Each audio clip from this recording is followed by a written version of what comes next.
Hi, my name is Federico Faloppa and I'm a professor of linguistics and Italian studies at the University of Reading.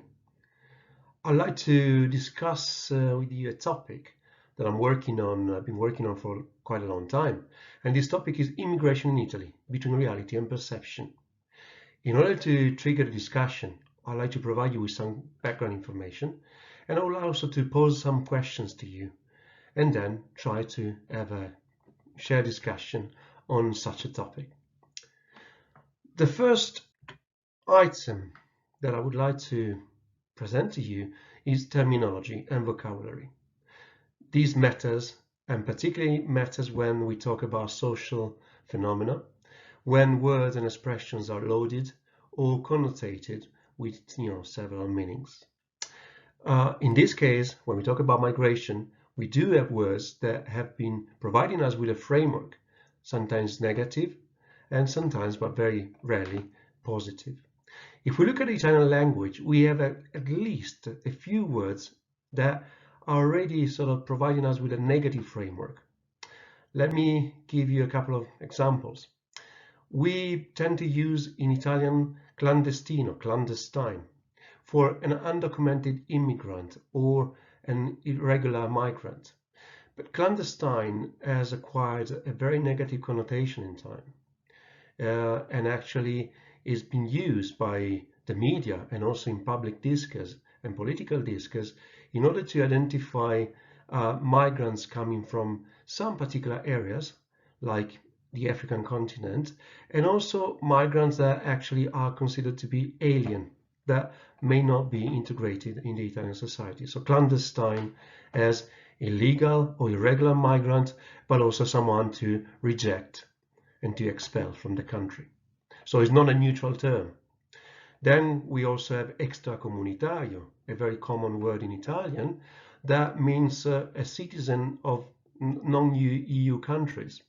But actually, again, this is not a neutral term, because extracomunitario, that was very popular in the 1990s and then later on, became a synonym of immigrant and also with a negative connotation. So extracomunitario is not identifying, for instance, people outside the EU, like Americans or Swiss citizens. No, by extracomunitario, we always mean someone coming from either Asia or African countries. Then we have at least another couple of entries that may be relevant to us and for our discussion, like richiedente asilo, asylum seeker.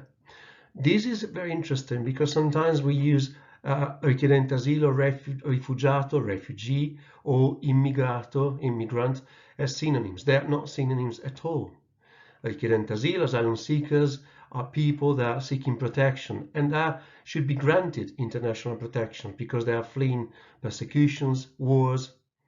Whereas immigrato, immigrant, should have a neutral kind of meaning and connotation, but most of the time we talk about economic migrants, immigrati o migranti economici, again with a negative connotation. And then we have a specific word that was quite popular in Italian, again with a negative connotation, vu compra, which would be the translation of "do you want to buy?" That was assumed to be, the sentence or the question that street vendors ask their clients.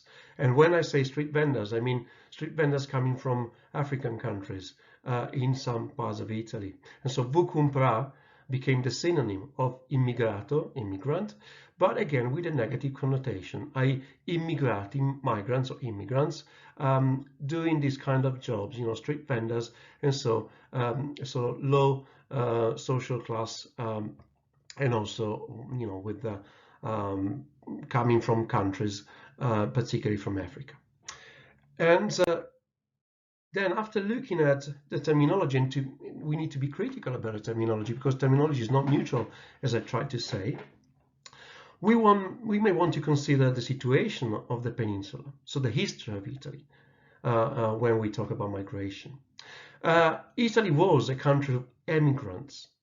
Between the unification of the country in the 19th century and the 1970s, actually millions of Italians left the country and moved to other countries. We have millions of people who going to the Americas, for instance, but also going to Europe after the Second World War, going to Belgium, Switzerland, Germany, in order to find better jobs, or because they were unemployed in Italy, or because they were too poor to maintain their families. So they had to emigrate to other countries in order to find a better life condition. So at some point, the country, Italy, became also a country of immigration. When did it happen? In the 1970s, the first time in the history of the country, actually, we have more migrants coming to Italy than emigrants leaving Italy, leaving the country. So we have a situation which is quite opposite to what we had, for instance, 1 century ago, or after the unification of the country in the 19th century. Actually, we can identify different phases of Italian migrations and emigration. So one phase between the 19th century and the beginning of the 20th century, millions of people leaving the country after the unification, particularly from southern Italy, in order to move to the Americas and to find better conditions of life and to work also. And then we have a second phase of immigration after the Second World War in the 1950s and 60s, and in this case particularly from not just from southern Italy, but also from northern Italy, moving to places like Germany, Belgium, Switzerland, again for job reasons. And then we have a new phase of migration after the crisis in 2008. And so, as in many other countries, also Italian people left the country in order to find better jobs, for instance, in the UK, in France, in Canada, and again in Germany. So Italy has been and is still a country of emigrations, but it's also a country of immigration, especially from the 1970s, as I said.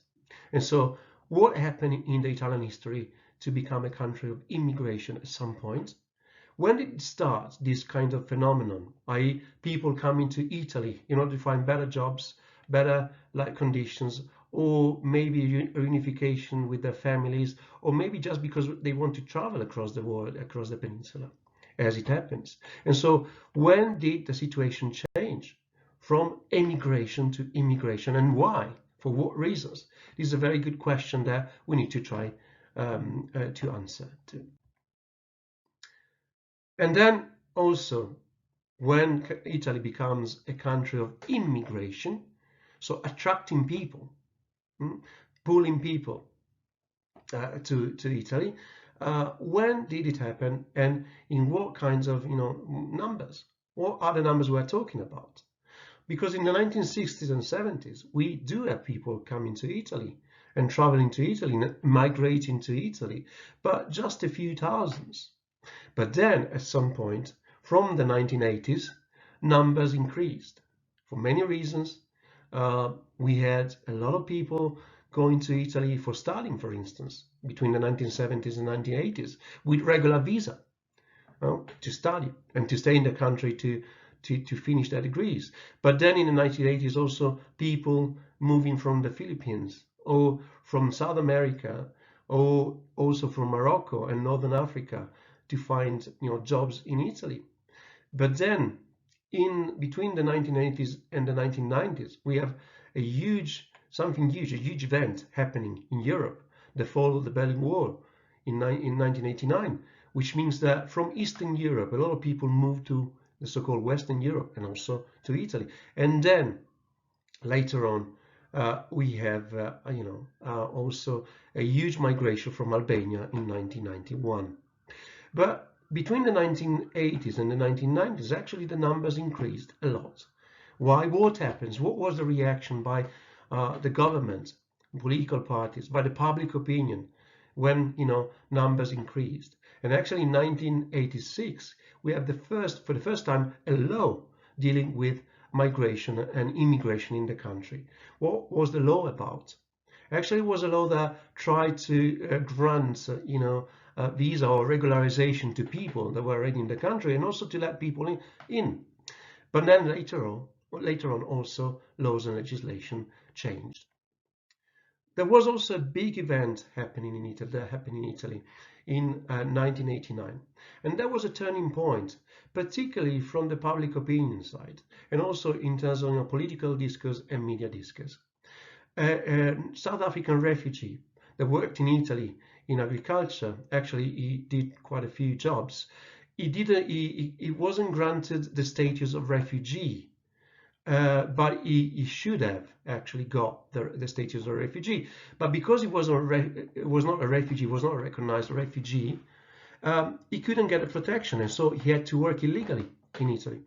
And his last job before being murdered was in agriculture in Villa Literno in southern Italy. And he was killed by a gang of criminals that were just, targeting migrants because they wanted to sort of, get control of the place. There was the so-called 'ndrangheta, so a criminal organizations that wanted to get hold of the land and also of that part of Italy.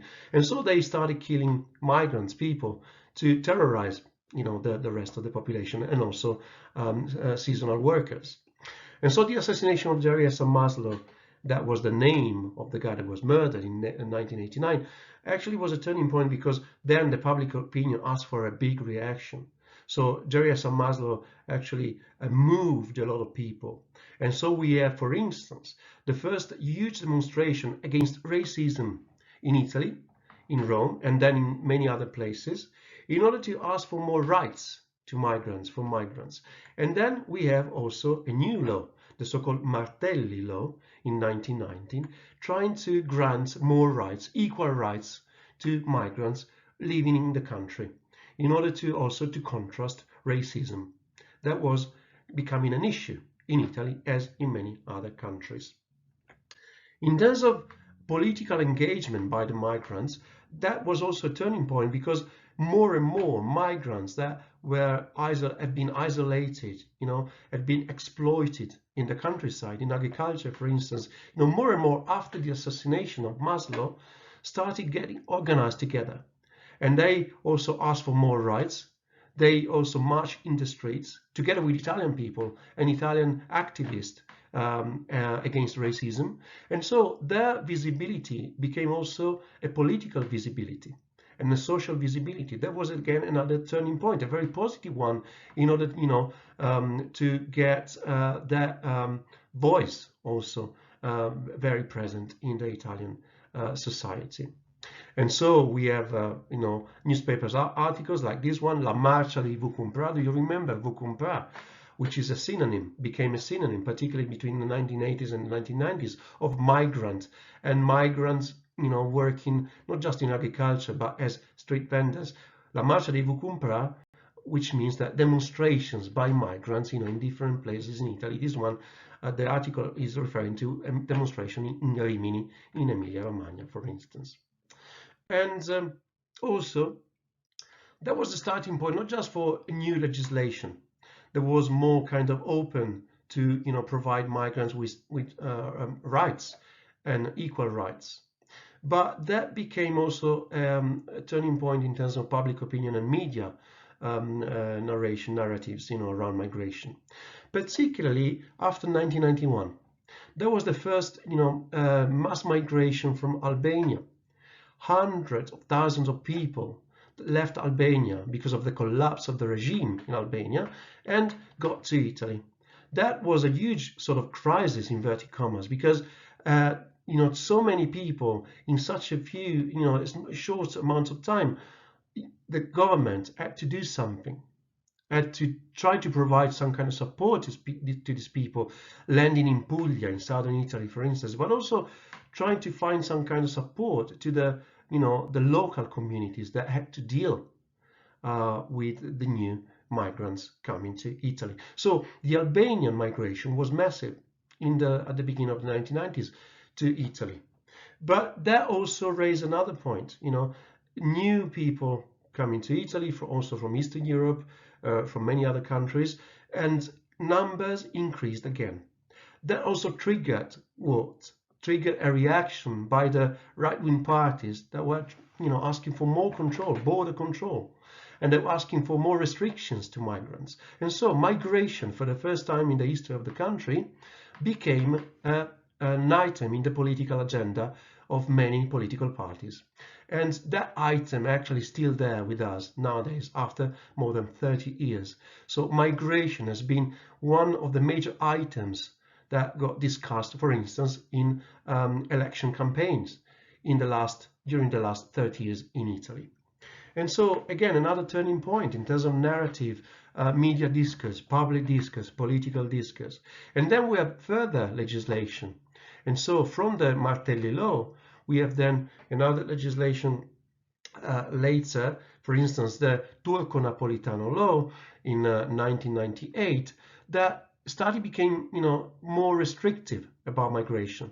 For the first time, centers for receiving migrants, reception centers for migrants that had to be then expelled from the country if they couldn't get the status of refugees, for instance, were created. So we have detention centers also for migrants for the first time because of the new legislation in 1998, and so more restrictive kind of rules for migrants and to migrants, because the public opinion, according to the narrative that got created by the media and by the right-wing parties, ask for more kind of controls. And so the narrative also changed. Do you remember the narrative that we have after the assassination of Maslow, Jerry S. Maslow in 1989? There was a sort of positive reaction by the public opinion, asking for more rights.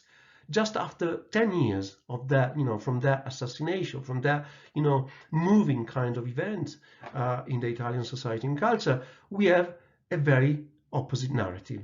More restrictions, a lot of fear and anxiety around migration by the local population, and also, political parties that, for propaganda matters, use migration in order to get votes and also in order to actually trigger racism, exclusion, and also trigger, restrictions towards migrants. And actually, if we look at the timeline, we can see that the populations, migrant populations coming to Italy, change in time.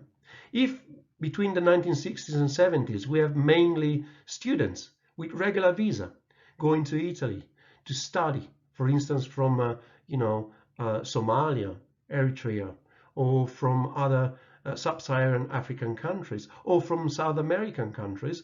And also we have refugees fleeing Argentina, and for instance, Chile, because of the dictatorships that this country had at the time in the 1970s.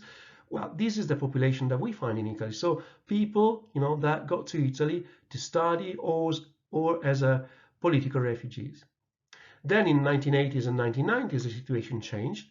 We have more people coming from, for instance, African countries, also for job reasons, in order to find jobs. So what we would call today, with an expression that I particularly don't like, that is economic migrants. And then in 2000, after 1991, we have a lot of people also coming from Albania, for the reasons that I just explained. And after the opening of the EU to Romania in 2003 and 2004, we have then a lot of people coming from Romania to Italy in order to find jobs. And the Romanian population, actually, if we look at the figures and the numbers, is the biggest one in Italy.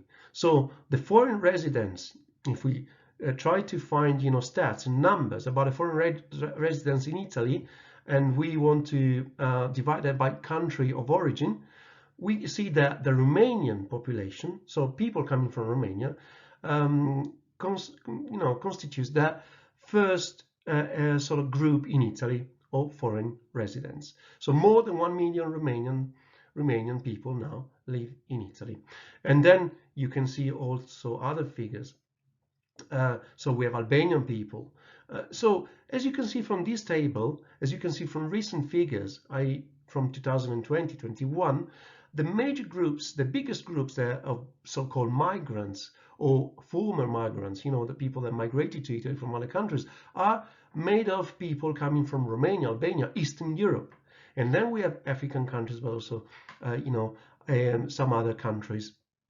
So all the anxiety, the fear that got created by in the public discourse by the media and also by politicians around invasions of migrants, and I put invasions in inverted commas, invasions of migrants coming from Africa. Well, that is not really true, because actually most of the populations, most of the migrants that got to Italy, particularly in the last 20 years, came from Europe. And that's a reality, that's a fact. So my big question mark for you is, why do we have such a narrative around and against people coming from Africa if the figures tell us that the majority of the migrants going to Europe, to Italy, come from Eastern Europe? And then also, if we look at the motivations, the reasons why people go to Italy, migrate to Italy, we do quite a few interesting facts that we want to maybe disclose and want to talk about.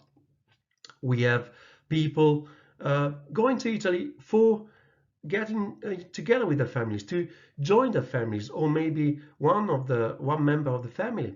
So reunification, family reunification actually is the most common reason to migrate to Italy, for people to go to Italy.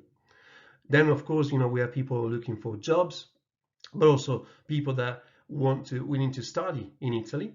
We have a lot of asylum seekers, but not as many as people moving to Italy in order to get together with their families. So you see, if we look at the reasons, actually, also the narrative changes a little bit. It's not that we just need to talk about economic migrants. We need to talk about people that are moving to Italy, to the peninsula, to get together with their families, because maybe one member of the family moved to Italy, earlier, or maybe because other, other members of the family from other European countries then moved to Italy. And so it's more complex than it looks like. And also we need to challenge the narratives around this if we look at the data and stats about, that come from research. And also if we look at the places where migrants of foreign residents live in Italy now, of course we have the biggest places, Milano, which provides a lot of job opportunities, not just to foreign people, but also to Italian people. Then we have Rome, because is the capital. Again, a lot of opportunities, a lot of communities also of migrants that settled in Rome, maybe 30 or 40 years ago already. We have diasporic movements to Rome also. So big communities of migrants that moved to Rome and are now in Rome. And then we have Torino, again, for job opportunities, or for getting together with a family, for family unification. But if you look at the other places, we have Firenze, Bologna, so actually central Italy, not just for job opportunities, but also for the welfare system, the social kinds of sort of features of these places, i.e. Quality of life, for instance, medium-sized towns. But also, if you look at the list, we have a lot of people in Prato, nearby Florence, in Tuscany. Why? Because there we have a very big settlement, or very big community of people coming from China in order to work in textiles, in the textile industry. That is, a traditional industry in Prato. Has been there for, for almost 2 centuries. And so Prato is one of the biggest, places of destination for people coming from China in Italy. And then we have Brescia. Brescia is again, is a very old migration to Brescia from African countries in order to work in the industry in Brescia. Brescia is a very kind of, is a medium-sized town in Lombardia, but industry, particularly mechanic industry, is very developed. And so people willing to work in that kind of industry, moved to Brescia probably already in the 1980s, and then kept moving to Brescia. We have a big Nigerian community in Brescia because, first Nigerian migrants coming from Nigeria got to Brescia, for instance, in the 1980s. And so we have networks, people are keep moving and want to go to one particular place, also because of social networks and national networks. Networks are already there, and so you don't move to a place where you don't know anybody. You tend to move to a place where you already know someone in order to, you know, to get further opportunities. And then, you know, we can also actually look at another figure, which is very important. As I told you at the very beginning, don't get confused. I mean, we need to use the terminology in a proper way. Asylum seekers are not, you know, what we call migrants. Actually, migrant can be an umbrella term for anybody on the move, right?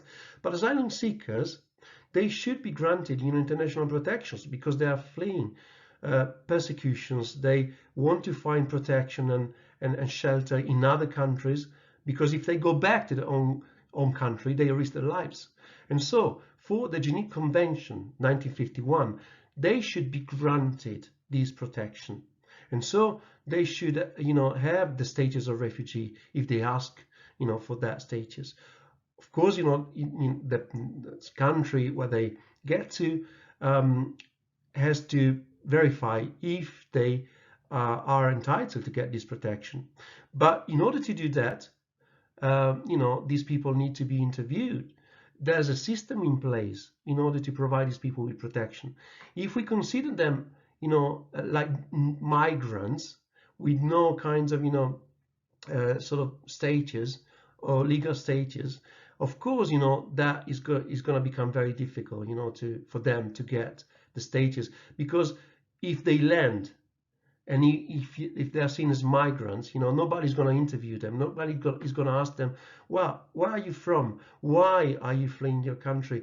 What do you risk if you go back to your country? So we should have a system in place in order to grant asylum seekers the status of refugee. And actually the system is already there, because we have international conventions that should be respected and followed. Also in Italy, not just in Italy, but also in Italy. So these figures are important for us in order also to articulate the discourse around asylum, you know, asylum seekers in Italy. And then what is relevant, you know, about to end up, you know, in order to trigger more kind of curiosity and questions, what is also relevant is not just the facts and the reality around migration, but it's also what people perceive of migration. What is the perception by people? If you look at this, you know, graph, you see that in Italy, for instance, people that were asked about, you know, the perception of migration, they said, all right, we have 25% of the population almost is made of migrants. No, this is a false perception that is triggered by the narratives spread by the media. So that anxiety, that fear, that has been spread by the media and the political discourse, you know, in the last 30 years. And so since the public opinion has been bombarded with this kind of discourse, then of course, you know, public opinion thinks, you know, people think, oh, right, maybe there are so many migrants that we cannot, you know, get any more. But actually, this is a false belief, because the reality says that nowadays, 2021-22, the population, the migrant population in Italy is 8.3 or 4% of the whole population. So basically, less than 10% of the Italian population now is of, you know, migratory, you know, is of migratory kind of trajectories and origin. And so, if people believe that this percentage is up to 25, 23, 25%, there's something wrong. Why do they believe that? What is triggering that kind of, you know, again, fear or exaggeration? And this is not just in Italy, as you can see from the table. This is a common kind of, you know, issue across Europe. Why? Can we ask ourselves why? And we can discuss about that. One of the answer to that question is that maybe, probably, the narrative around migration has been framed as a problem. So in the last 30 years, and this is very common in mainstream media in Italy, migration has been seen as a problem. If you frame something as a problem, of course the perception of the readership, of the audience, is going to be already negative, right? Because if you frame something as a problem, you are asking people, all right, let's find solutions. But problems, are also carrying with them what, what disruptions, threats, fear, anxiety again. This is a matter of frame.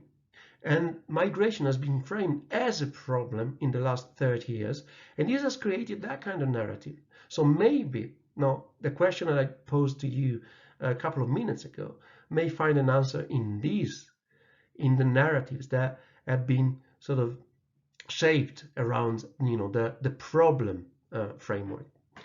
And then also another narrative, a very common one, that has become a framework, a frame, an interpretation of the phenomenon in Italy in the last 30 years, is made of these kinds of expression, interpretation. The majority of the people moving to Italy are landing to Italy, landing in Sicily and landing in Puglia. So we call them sbarchi, from boats crossing the Mediterranean Sea. And so if they are landing, of course, what is the other idea that we get in mind? We find landing equal invasions. Too many people landing, problems for the local populations. Too many people landing, a lot of boats, crossing the Med with no control. Actually, people landing are just a minority of the population that moved to Italy.